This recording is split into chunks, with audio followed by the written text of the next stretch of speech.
This is chapter 1 of Deer Hunting with Jesus by Joe Bageant. American Serfs, inside the white ghetto of the working poor. Faced with working class life in towns such as Winchester, I see only one solution: beer. So I sit here at Royal Lunch, watching Fat Pootie in a t-shirt that reads, 1 million battered women in this country, and I've been eating mine plain. That this is not considered especially offensive says all you need to know about cultural and gender sensitivity around here. And the fact that Pootie votes, owns guns, and is allowed to purchase hard liquor is something we should all probably be afraid to contemplate. Thankfully, even cheap American beer is a palliative for anxious thought tonight.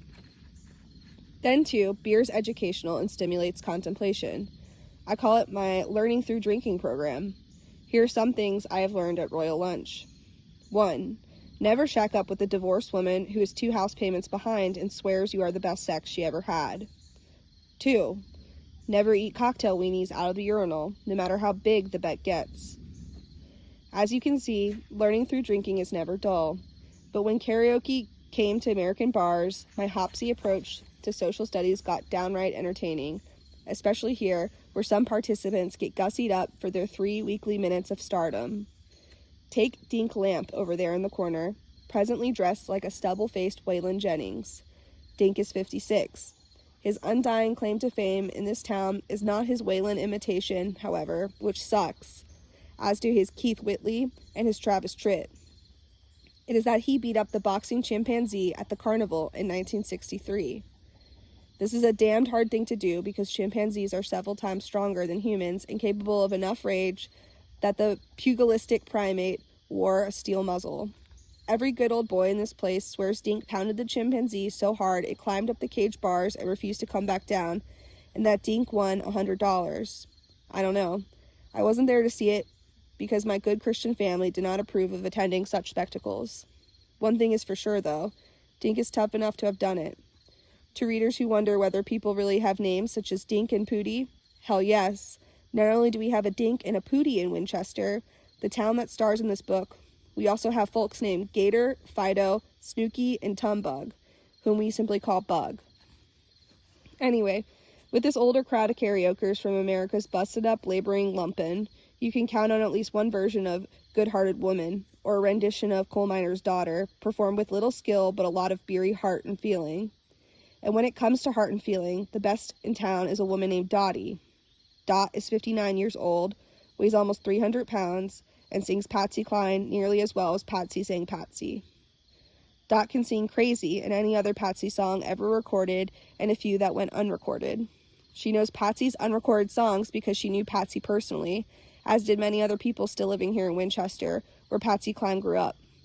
We know things such as the way she was treated by the town's establishment, was called a drunken whore, and worse, was snubbed and reviled during her life at every opportunity and is still sniffed at by the town's business and political classes.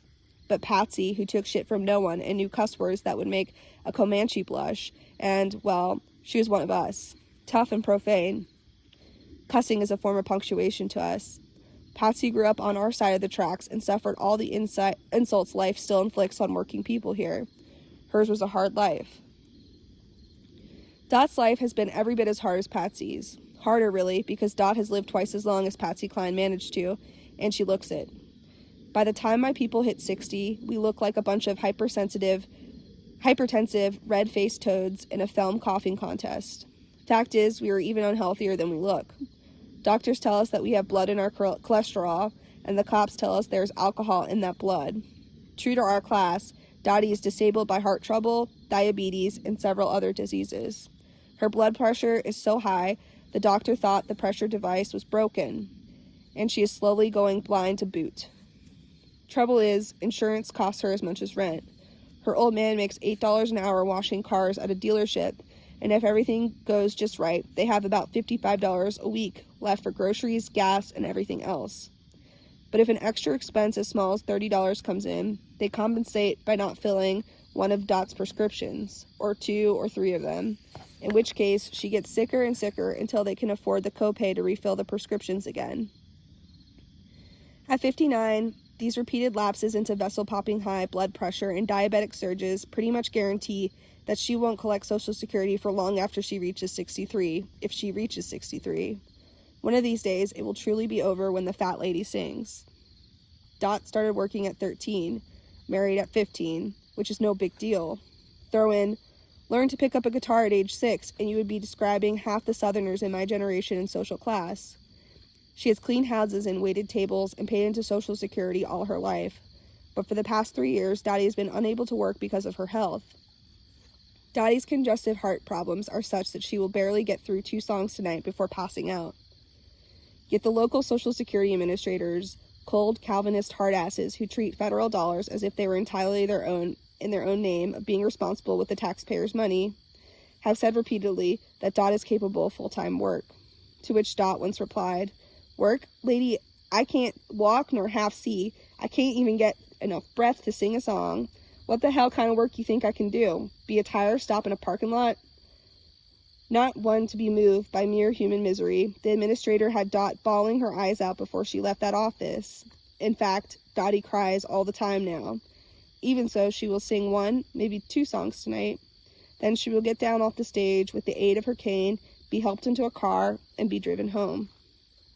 Although it might seem that my people use the voting booth as an instrument of self-flagellation, the truth is that Dottie would vote for any candidate, black, white, crippled, blind, or crazy, who she thought would really actually help her. I know because I've asked her if she would vote for a candidate who wanted a national health care program. Vote for him? I'd go down on him. Voter approval does not get much stronger than that. But no candidate, Republican or Democrat, is going to offer national health care, not the genuine article, although I suspect the Democrats will bandy some phony version next election. If Dot is lucky, a pollster might call her, take her political temperature over the phone to be fed into some computer. But that is about as much contact as our system is willing to have with the 300-pound diabetic woman with a small bird and a husband too depressed to get out of his TV chair other than to piss or stumble off to his car washing job. Americans are supposed to be disgustingly healthy, educated, rich, and happy. But I have seen half-naked Indians in Latin America eating grubs and scrubbing their cod pieces on river rocks who were a whole lot happier, and in some cases, more cared for by their governments. Once in Sonora, Mexico, I got very sick among the Sari Indians, and I needed a doctor. Every Sari Indian had national health care, but the American crapping his guts out behind their shacks, a man who made 50 times their annual income, could not even afford health insurance in his own country because I was a young freelance writer without the protections of a salaried staff position with a newspaper or a magazine. Anyway, I wish I could say the Saris also had a native cure for dysentery, but they did not. It's enough to make you nostalgic for the only 2 American presidents who campaigned for universal health care, Nixon and Johnson. Show me a political party willing to train and put real working class people on these streets door to door, which is what it will take to mobilize the votes of the working screwed, and I will show you one that can begin to kick a hole in that wall between Capitol Hill and the people it is supposed to be serving. But we all know that is not about to happen. Parties do not lead revolutions, they follow them, and then only when forced to. The Democrats began to support the civil rights movement only after the bombings and lynchings and fire hoses and marchers caused enough public outrage to indicate there were probably some votes to be wrung out of a whole sorry spectacle playing on our American TVs. That was back when a good old-fashioned Watts-type city burn down could still get Washington's attention. I suspect nowadays it would be one of those national emergencies that Homeland Security would handle. But Dink and Pootie and Dot are the least likely Americans to ever rise up in revolt. Dissent does not seep deeply enough into America to reach places like Winchester, Virginia. Never has. Yet, unlikely candidates that they are for revolution, they have nonetheless helped fuel a right-wing revolution with their votes. The same right-wing revolution said to be rooted in the culture wars of which neither of them has ever heard. In the old days, class warfare was between the rich and the poor, and that's the kind of class war I can sink my teeth into. These days, it is clearly between the educated and the uneducated, which of course does make it a culture war, if that's the way you choose to describe it. But the truth is that nobody is going to reach Dink and Dot or anyone else on this side of town with some elitist jabber about culture wars. It is hard enough reaching them with the plain old fact that the Republicans are the party of the dumb and callous rich. As far as they are concerned, dumb people in our social class have been known to become very rich. Take Bobby Folk, the realtor we all grew up with. He's dumber than owl shit, but now worth several millions. And he still drinks Bud Light and comes into Royal Lunch once in a while. Besides, any one of us here could very well hit the Powerball lottery and become rich like Bobby Folk. It's going to be a tough fight for progressives. We're going to have to pick up this piece of roadkill with our bare hands. We're going to have to explain everything about progressivism to the people at Royal Lunch because their working poor lives have always been successfully contained in cultural ghettos such as Winchester by a combination of God rhetoric, money, cronyism, and the corporate state. It will take a huge effort because they understand being poor, approximately poor and definitely uneducated, and in many respects accepted as their lot, right down to being sneered at by the Social Security lady. Malcolm X had it straight when he said the first step in revolution is massive education of the people. Without education, nothing can change. What my people really need is for someone to say out loud, "Now looky here, damn it, we are dumber than a sack of hair and should have gotten education so we would have half a notion of what's going on in the world." Someone once told me that, and along with the advice to never mix Mad Dog 2020 with whiskey, it is the best advice I've ever received. But no one in America is about to say such a thing out loud because it sounds elitist. It sounds un-American and undemocratic. It also might get your nose broken in certain venues. In an ersatz democracy, maintaining the popular national fiction that everyone is equal, it is impermissible to say that. Although we may all have equal constitutional rights, we are not actually equal. It takes genuine education and at least some effort towards self-improvement just to get to the starting line of socioeconomic equality. Why are my people so impervious to information? Despite how it appears, our mamas did not drop us on our heads. Hell, thanks to our kids, most of us even have the internet.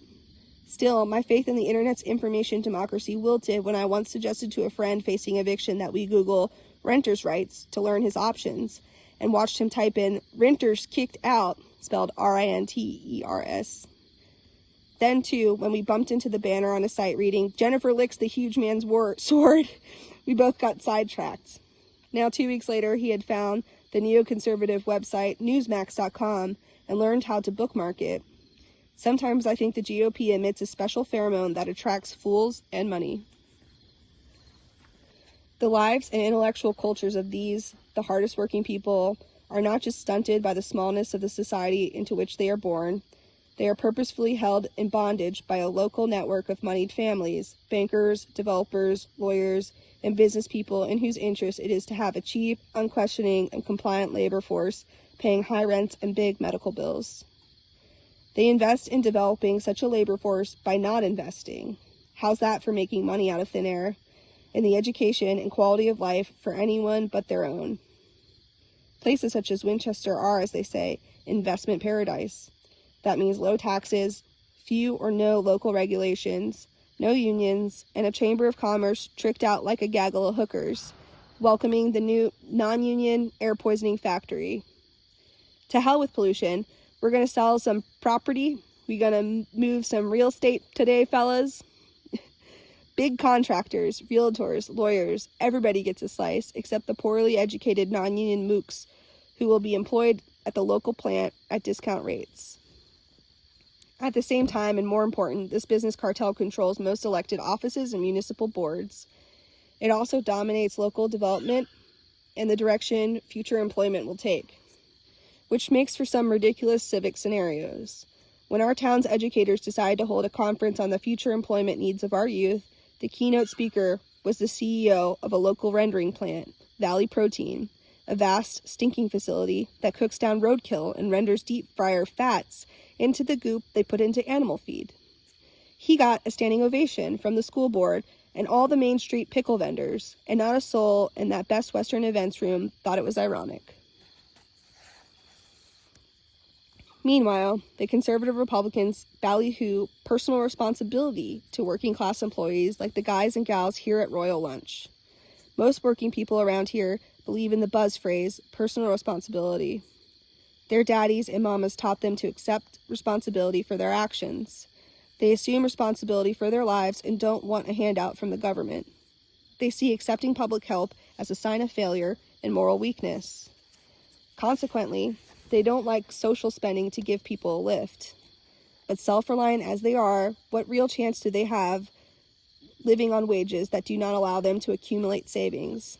What chance do they have living from paycheck to paycheck, praying that there will be no layoffs at JCPenney or Toll Brothers Homes or Home Depot? According to Republican economic mythology, human beings are economic competitors. The marketplace is the new Olympia, where economic man cavorts. The almighty market is rational and rewards efficiency, thrift, and hard work. And free competition rationally selects the more worthy competitor, and thus the wealthy are deserving of their elite status. According to the conservative canon, if you haven't succeeded, it can only be because of your inferiority. Nearly everybody at Royal Lunch feels socially inferior. But in any case, they feel they can at least be self-reliant. They can accept personal responsibility. We first started hearing about the average Joe needing to take complete responsibility for his condition in life with no help from the government during the 70s, when Cold War conservatives Irving Kristol and Norman Podhoretz dubbed themselves neoconservatives. In doing so, they gave a name to an ultra-rightist political strain that passionately hated taxes and welfare of any kind, and that favored a national defense strong enough to dominate any part of the world, or the whole world, at any given time. Neoconservatives hated the counterculture and saw it as the beginning of everything that was wrong with America, and they saw plenty of evidence of a shift toward a welfare state, most notably Lyndon Johnson's Great Society, which for the first time funded school districts, college loans, Head Start, Medicare, and Medicaid, and cut poverty in half. America was close to being a communist welfare state, and people had better start taking some personal responsibility, they thundered. We find neoconservatives today all but owning the Republican Party and attempting to axe Social Security and slash unemployment insurance in the name of personal responsibility. But what sort of personal responsibility is possible in the neocon environment? A wage earner's only asset is his willingness to give a day's work for a day's pay, the price of which he does not determine. So where does he get the wherewithal to improve his circumstances? He gets that wherewithal from the wage he earns. In the new neocon environment, that wage does not support savings. It does not support higher education. It only allows the wage earner to survive from paycheck to paycheck, hoping he doesn't lose his job and feeling like a loser down inside. Another beer, please. Admittedly, a real blue-collar middle class still exists in some places, just as unions still exist. But both are on the ropes, like some old pug boxer taking the facial cuts and popping eye capillaries, with no referee to come in and stop the carnage. The American bootstrap myth is merely another strap that makes the working poor privately conclude that they must in some way be inferior, given that they cannot seem to apply that myth to their own lives. Hell, Pootie, if immigrants can put together successful businesses of their own, why can't you keep up with your truck payments? Right now, even by the government's spruced-up numbers, 1/3 of working Americans make less than $9 an hour. A decade from now, 5 of the 10 fastest-growing jobs will be menial, dead-end jokes on the next generation, mainly retail clerks, cashiers, and janitors, according to the Bureau of Labor Statistics. Some of us were born sons of a toiling God, with the full understanding that life was never meant to be easy and that it comes with more than enough opportunities for personal responsibility. But at least we could always believe that our kids had a chance for a better life. I certainly achieved a better life than my parents. These days, it's harder to believe that. I'm quite certain that if I were trying to get into college today with the mediocre grades I made back then and no family college fund or family home to second mortgage, I would not make it as far as I have. Years ago, there were college scholarships, loans, and programs out the yin-yang, and a high school education more or less prepared a person for college. That is not to say the class divide was not a steep and ugly ditch back then. It was. But it is an absolute canyon now and growing deeper. All you have to do is look back at the unfunded No Child Left Behind program or the scam of teachers-based accountability. When it became obvious that Johnny is now so dumb that he can't pour piss out of a boot with the instructions on the bottom, assuming he can even read the instructions, the elite regime in power was quick to get up a posse to lynch the school marm, then resume the theft of education funds on behalf of the rich. Conservative leaders understand quite well that education has a liberalizing effect on a society. Presently, they are devising methods to smuggle resources to those American madrasas, the Christian fundamentalist schools, a sure way to make the masses even more stupid if ever there was one. Is it any wonder that the Gallup poll tells us that 48% of Americans believe that God spit on his beefy paws and made the universe in 7 days? Only 28% of Americans believe in evolution. It is no accident that number corresponds roughly to the percentage of Americans with college degrees. So intelligent liberals are advised to save their depression and the good booze for later, when things get worse. Until those with power and access decide that it's beneficial to truly educate people and make it possible to get an education without going into crushing debt, then the mutt people here in the heartland will keep on electing dangerous dimwits in cowboy boots. And that means educating everybody, not just the small-town valedictorian or the science nerds who are cherry-picked out of the schools in places like Winchester or more rural areas. These people end up in New York or Houston or Boston, places where they can buy boutique coffees or go to the art cinema, holding down jobs in broadcasting or research or economics. But what about the rest of the class? What about this latest generation of kids left to suffer the same multi-generational cycle of anti-intellectualism and passivity? Right now, there are millions who will be lucky if they are accepted by the military, and if they are lucky, they will qualify for a vocational school before they are absorbed forever by America's passive, ignorant labor pool culture. In Winchester, for example, even though we are getting an influx of Washington, D.C. suburbanites who feel differently, most native hometown kids are not concerned with upward mobility at all. They could give a rip about school, and they care even less about what educated upscale people think of them.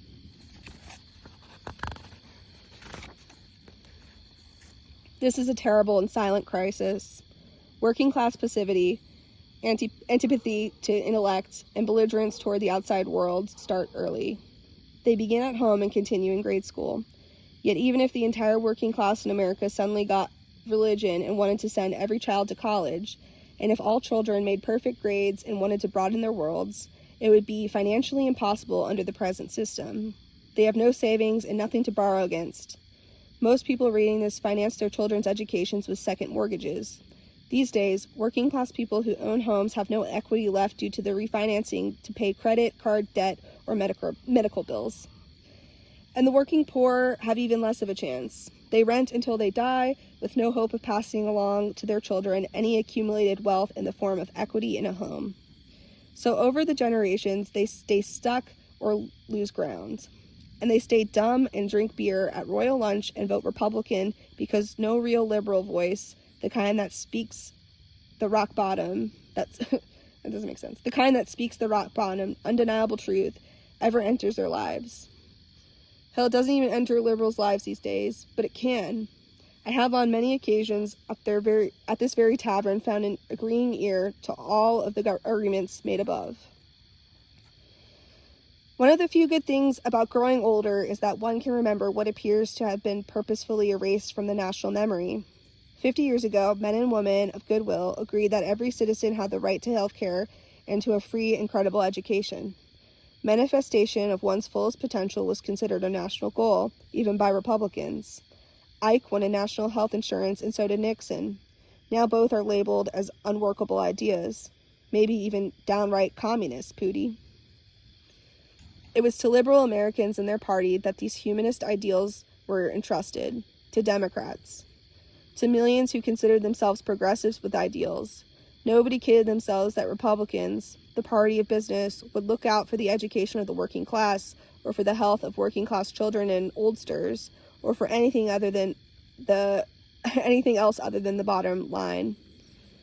That's what Democrats and liberalism stood for, working people and collective progress. Between 1932 and 1980, Democrats held comfortable majorities in both houses of Congress in all but 4 years, which was 1947 to 1949 and 1953 to 1955.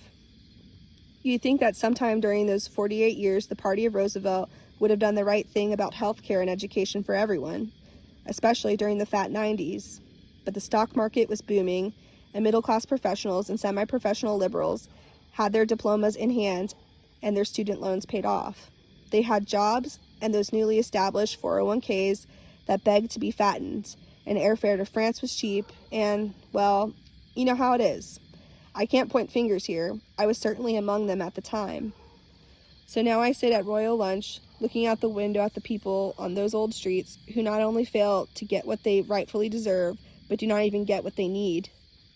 No sustenance, not a roof over their heads, not even a touch of mercy right here in my own hometown.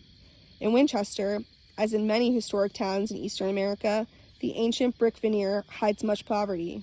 3/4 of this town earns less than 3/4 of the national average, and a large portion lives entirely on Social Security. The town has a high percentage of slum rentals, as big as any city. 56% of residents rent, paying the highest rents based on income of any town in the state. Rental housing codes have never been enforced because big landlords and slumlords have constituted a majority on the city council. Over time, they have made the town a slumlord's heaven. It's that way not just here, but in thousands of small and mid-sized towns across the nation, each with its own bad neighborhoods. When I came back to Winchester in 2001, things were worse than ever. So in 2004, I began raising hell at city council meetings, pulling stunts like presenting the council in front of television cameras with dead rats collected from children's bedrooms and hypodermic needles picked up from playgrounds. It had no effect whatsoever. So I gave up trying to embarrass these people and spent the next 2 years organizing the Winchester Tenants Board, the state's first tenants union. We did not dare call it a union because union is a term so despised in this right-to-work state that nobody would have joined, and the word itself would have made us targets for union hating and the right-wing city and state politicos. Things were rough. Board members were physically threatened by slumlords and their managers. One landlord pushed me down a flight of stairs, then called the police, alleging I had assaulted his 70-year-old wife. The cops took one look and figured out what was really going on. Amid all this, we were fighting the illegal eviction of renters who joined the tenants board, and we were out on the streets after work serving clients, whether they were members or not.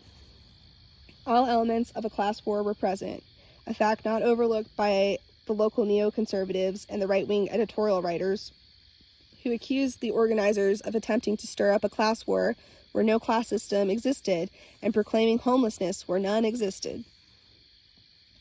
Well, Mary Golliday was certainly homeless when I first saw her standing in the winter rain, toothless, wrinkled, addled. The manager of a children's store on Main Street called me, asking if the tenants board could do something for her. In a rare act of enforcement, the city health department had condemned Mary's apartment for general violations. The landlord responded by throwing her into the street and hauling away everything she owned, mostly thrift store junk, in a dump truck. The 2 months' rent she had somehow managed to pay in advance had vanished. The landlord didn't give receipts. 20 minutes after the call, Mary and I sat together, filling out her tenant case form at the overcrowded Salvation Army shelter. I gave her a pack of Lance peanut butter crackers, which it turned out she dearly loved and ate every chance she got. Then I called the city sheriff, whose job it is to deal with illegal evictions. Under law, only our city sheriff can conduct an eviction. Listening to Mary's story on the phone, the sheriff replied, "Oh yes, Miss Golliday. We've had trouble with her before." And that was it. Mary Golliday had absolutely no recourse here in the town without pity. An illegal eviction in Virginia is a civil matter.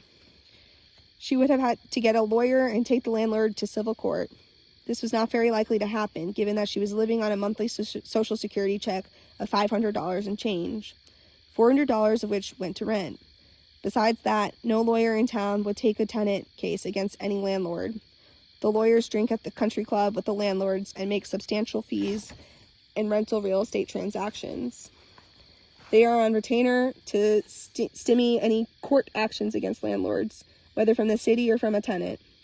Nor could I get much help from Mary Golliday, given that the tenant board had no funds other than my own Visa card.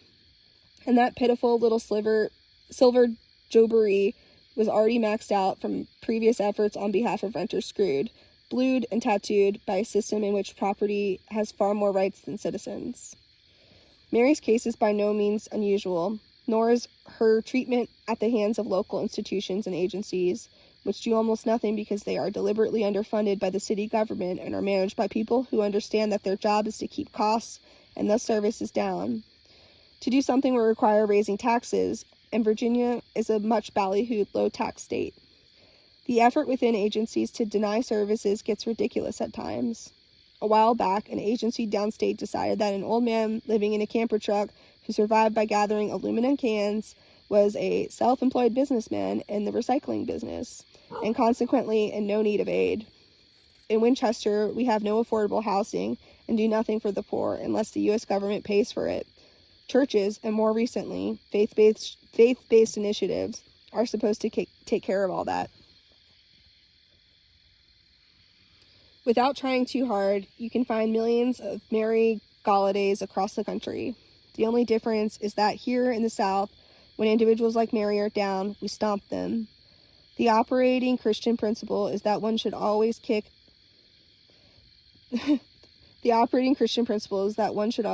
people when they are down. It gives them incentive to get up. After that, they can try again to dance to the rhythm tapped out by the invisible hand of the free marketplace. Unless some bleeding heart liberal is willing to put the tab on his or her Visa card, there will be no justice for the likes of Mary Golliday. By now we all understand that it was Ronald Reagan's powerful coalition that first turned Mary and her kind out into the streets, except here in the South, where we seldom let them come in off the streets in the first place, instead just writing them off as eccentrics. Remember when welfare mothers were robbing us all blind and driving Cadillacs? 30 years and a couple of Democratic administrations later, things are only worse. Republicans do not own all the blame. Bill Clinton was more enamored of his own hubris regarding NAFTA and a republic of yuppie mutual fundsters than of ordinary working Americans, despite the urban folklore surrounding his humble birth in Hope, Arkansas in 1946. Actually, I shouldn't say we all understand how these folks were put on the street, because neither I nor you are what Mary Golliday became after the eviction. A disappeared person. Disappeared until the next brutal survival issue drags her into the sight of society. And all she ever wanted was to eat Lance peanut butter crackers and watch TV in her own funky bliss. The misery of folks like Mary Golliday may be a result of a national policy, but is also part of America's one-sided class war being fought at the local level. The problem is that only one side understands that a class war is going on. The other side gets to do the ass-kicking. It's like being tied up inside a burlap sack, trying to guess who is clobbering you with a baseball bat. Certainly no one here at Royal Lunch has ever heard the term class war, and the average construction worker at this tavern certainly does not grasp that the multimillionaire housing developer for whom he gratefully works is one of the people clobbering the burlap sack. This gives the neoconservative business bloc one hell of an advantage in devising legal and legislative tactics that constitute the mugging of the working class at the grassroots level. To do so, the capos of the corporate syndicates that own Congress use Congress to contract out to the business class in the localities, the local and regional cartels who control the city, town, and county governments, the individual muggings of the little people in places like Winchester, the 20 million small business owners of this nation, the backbone of the republic, Reagan called them. People to be admired according to the business pages of every newspaper in America. Like many small-town folks, I started out admiring independent business people. As a teenager, I worked in a shoe store downtown and thought it was just about the coolest job in the world, trotting in and out of the stockroom, wearing my blue blazer and Bass Weejum penny loafers, waiting on the girls, and combing my hair every 5 minutes. And I looked up to the owner, Riley Walker, a huge, flouncing, old son of a railroad gambler who was deeply scarred by the Great Depression, hated blacks, and was not fond of his employees either. He once grudgingly gave me the afternoon off to get married in a white trash ceremony across the line in Williamsport, Maryland, the closest place where two know-nothing teenagers could get hitched legally. This old reptile won every civic award the smug Rotarian community had to offer. He stroked the plump leg of any well-heeled matron who could put out $50 for a pair of naturalizers, $50 being very big money for a pair of women's shoes in those days. He kept the blacks out, his belly tucked in, the blue hairs happy, and he made a mint grabbing up scads of real estate as he went along. Ultimately, Riley Walker became the biggest local developer of his time. His son and grandson grew the business even bigger. Back then, as today, in towns like this one, most of the rich made their dough in real estate because, at least since the Civil War, the land was about the only thing you could make a buck on, that and other people's cheap labor.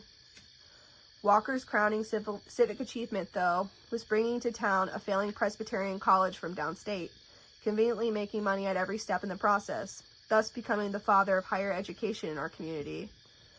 His legacy is a right-wing, glorified community college now classified as a university, mainly on the grounds of having a Southern revisionist history department and a business school named for Harry Flood Bird, the founder of Virginia's massive resistance movement against school desegregation.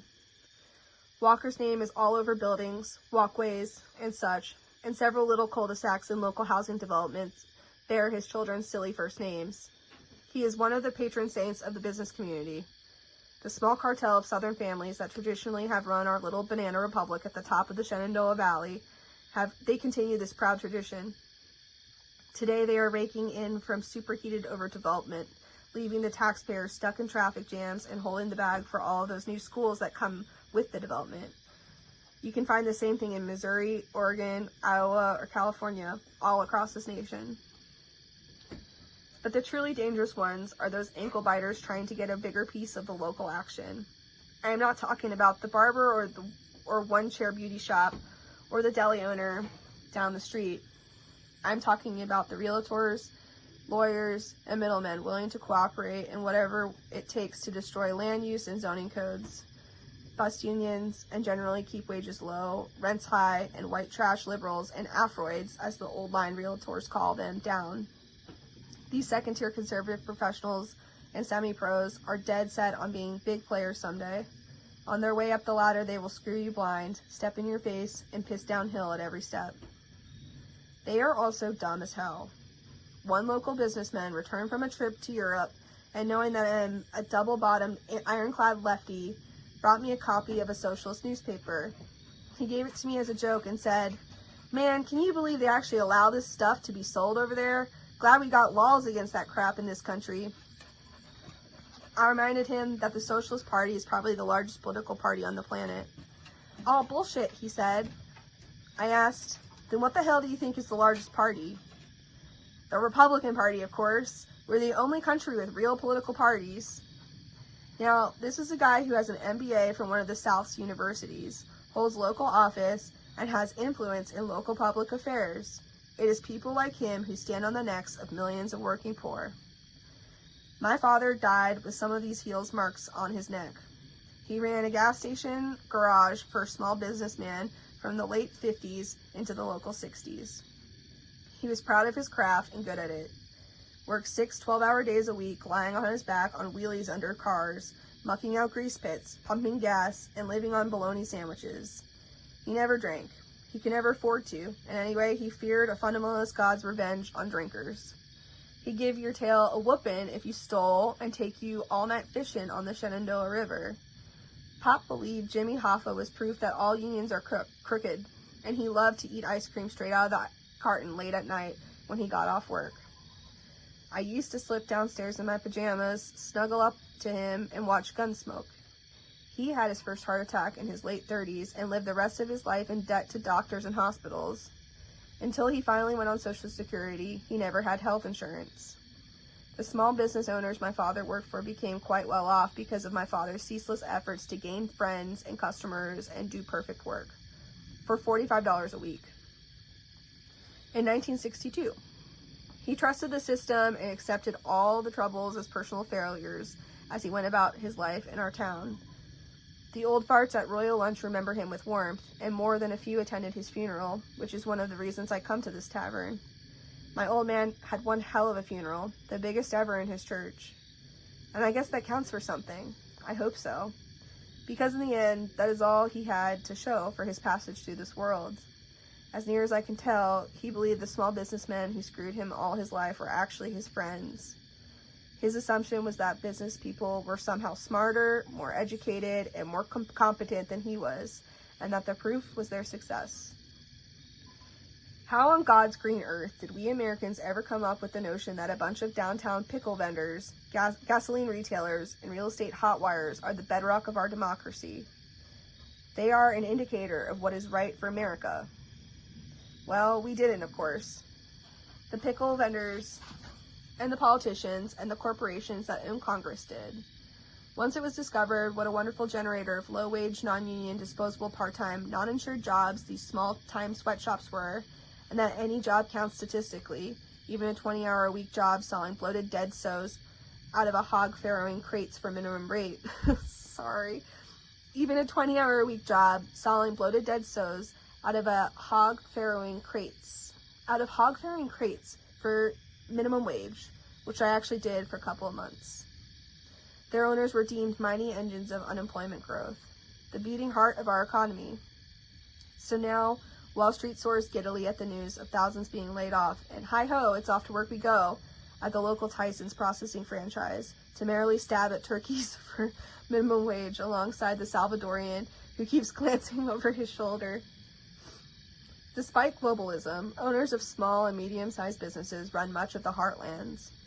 Many of those picturesque towns you whip by on the interstate are small feudal systems ruled by local networks of moneyed families, bankers, developers, lawyers, and merchants. That part of a community's life you cannot see from the road or from your Marriott hotel room, and it certainly does not appear in tourist brochures pushing Winchester's Apple Blossom Festival or the Oktoberfest in your Midwestern town. It is in the interest of these well-heeled conservative provincials to maintain a feudal state with low taxes, few or no local regulations, no unions, a cheap school system, and a chamber of commerce with the same Senate on its speed dial. With the state Senate on its speed dial, excuse me. At the same time, they dominate most elected offices and municipal boards. It seems only natural that these small business owners, after generations of shaving down the soap bars in the back room and soaking the pork chops in water for extra scale weight, would conclude that America is solely about the quickest buck. Screw the Scenic Creek, you tree hugger. I'm getting an Outback Steakhouse franchise. Pave it, baby.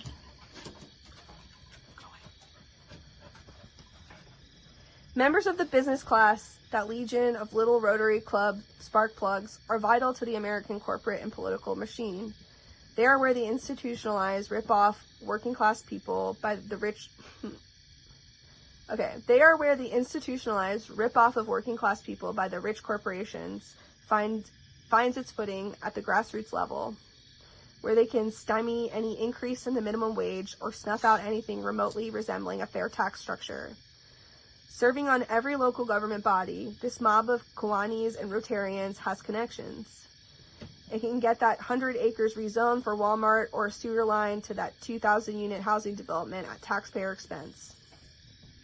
When it comes to getting things done locally for big business, these folks, with the help of their lawyers, can raise the dead and give eyesight to the blind. They are God's gift to the non-union companies and the chip plants looking for a fresh river to piss cadmium into. The right-wing's can-do boys. They're so far right that they will not even eat the left wing of a chicken.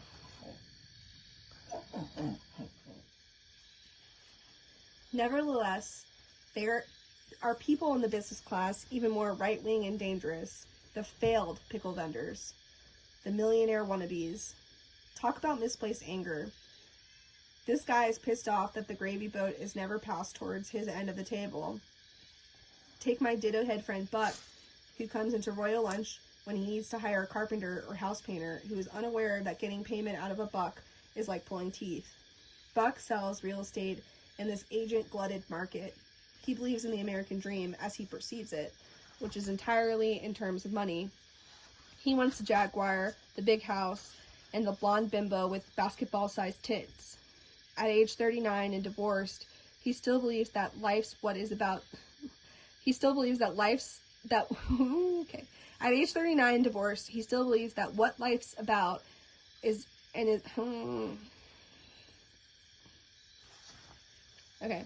At age 39 and divorced, he still believes that's what life is about and is convinced he can nail it if he works hard enough. The sports car, the Rolex, McMansion, the works. In any other era, Buck might have won the game, but not this time. These days, the geat is siphoned off long before he sees it, sucked up by the rich sons of Bush oilmen and the rest of the new class of financial kingpins. So unlike our mutual friend developer Mifflin Cooper, who is born with a silver spoon in every orifice, Buck finds that there's no room for him at the trough. He is not part of the old money Bird family, which owns our local and regional newspapers, or the Lewis family, which owns our conservative talk radio station. And when, after kissing these people's asses all his life, Buck allows himself to realize that it's never going to happen, he turns nasty, breaks bad on the world. He had the right stuff and deserved to be wealthy, so somebody else must be to blame. It must be the welfare bonds. It must be all of those taxes for, quote, social programs for minorities, code for, quote, throwing money at blacks and Mexicans, or tax and spend liberals, or big government. It can't possibly be because of the rich elites, because, damn it, son, rich is what Buck is trying to be. I doubt Buck has ever looked at the federal budget to see how much of his taxes, maybe 4% at best, goes for what he calls socialist programs. And he sure as hell never questions the 25 cents of every income tax dollar that goes for interest payments to super rich bondholders. He never questions the cost of nuclear carriers, stealth bombs, and the far-flung legions it takes to maintain the American empire. In fact, he's proud of the empire. It is possible that Buck is more than willing to let the bond traders and Wall Street investment bankers take first chomp at the fruits of his labor, getting rich at his expense. After all, that's what Buck wants to be able to do, get a bigger bite at the gross somewhere higher up in the food chain. However, real small business and entrepreneurism are becoming a sucker's game in this country, though that does not stop every carpenter, plumber, and electrician in this town from dreaming of his own successful contracting business instead of working as an independent contractor for big developers that do not have to pay for benefits. The carpenters and electricians sitting at Royal Lunch tonight are all self-employed, part of the building industry scam that subs out everything from framing to sweep up in order to avoid paying Social Security, workers' compensation, and so forth. The result is all these uninsured one-man construction industry contractors who hire some alcoholic employee or pay a relative under the table to help with the heavy lifting. To make sure the little guy never becomes a real threat, the current administration again cut funds to the Small Business Administration. Why? Because the real players calling themselves small businesses are not so small at all, but are, as I have said, local and regional cartels. They are taken care of. They're big campaign contributors. Politicians know the rules. Be smart and dance with them what brung ya. No need to waste money on a loan to Rayanetta Jackson, who successfully raised 6 kids of her own and is trying to start a daycare center, or on Bobby Jenkins, who believes he could operate a pretty good body shop if he only had some startup cash. Instead, tell Rayanetta the liberals are going to make all her grandchildren wear condoms to school until Bobby and an urban coalition, parentheses, quote, urban being another word for African American, is going to take his daddy's heirloom gun away from him. Works every time. Enough drunken reflection. It's an hour before closing time, and if there's one classy thing I do in this life, it is never to be the last customer out of the bar. It took me only 40 years to learn that. So I pay up and head to the door, and Carol the bartender calls out, "Get a cab, Bageant." You're damn straight I'll get a cab. This town has public drunkenness laws and born-again Christian cops who take smug pride in enforcing them. Humble public servants who will throw you against a police car and make your joint screen if you so much as giggle.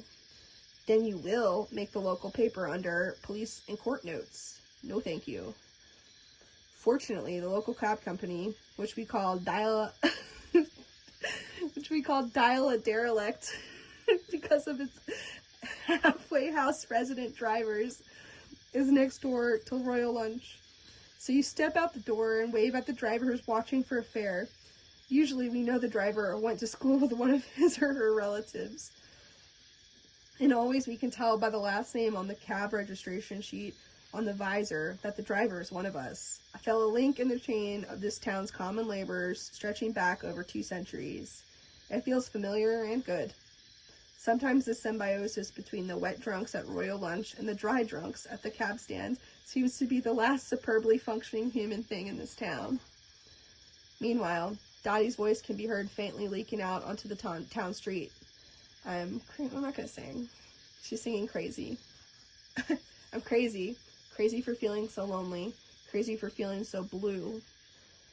And those last notes slide away like a silk scarf dropped onto some stairway in the heart. It is so utterly human how all of us, me, the cabbie, Dot, get what we need from each other in that moment around midnight when we share the common ghost of this old town.